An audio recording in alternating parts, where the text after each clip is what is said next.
La Sologne. Terre humide au sol ingrat, essentiellement favorable à la forêt, elle a longtemps eu une réputation de pauvreté. Gibier, miel, champignons, poissons d'étang composaient le menu quotidien. Mais à cela se rajoutait un élément essentiel, aujourd'hui quasi oublié, la châtaigne. Appelé à une époque l'arbre à pain cultivé sur des milliers d'hectares, le châtaignier a assuré la prospérité des villages tout au long des 18 et 19e siècles, au point d'accueillir et nourrir des centaines de bosserons les années de mauvaises récoltes céréalières. Nous sommes à Ivoix-le-Marron. Pierre, fondateur du conservatoire de la châtaigneraie solognote, accueille aujourd'hui un groupe d'études. Aujourd'hui, un peu états généraux du conservatoire de la châtaigneraie pour identifier nos variétés d'une manière scientifique.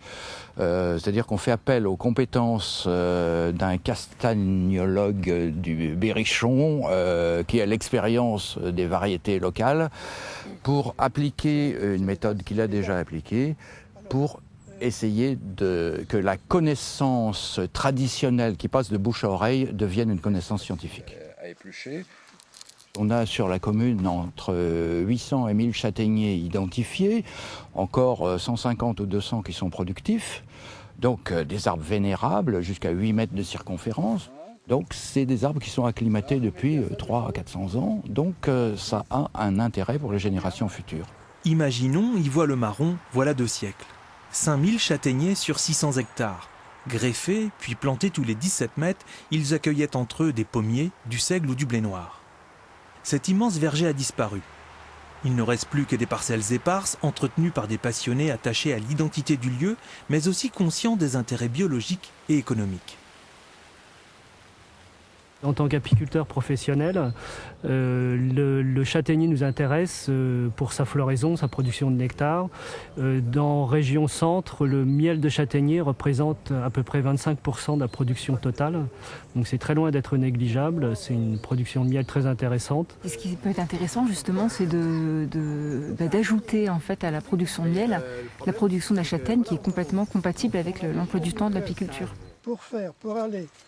Claude, devenu au fil de ses recherches un spécialiste, apporte ses connaissances au jeune conservatoire Sologno.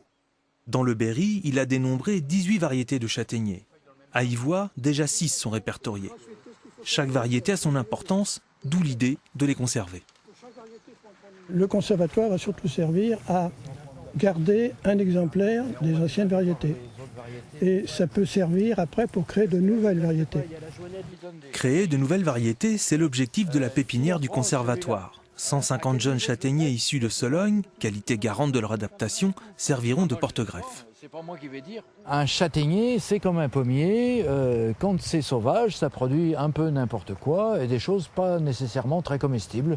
Donc il y a besoin, pour transmettre les qualités d'un fruit, de passer par la technique de la greffe. Alors la chute des fruits, elle est précoce.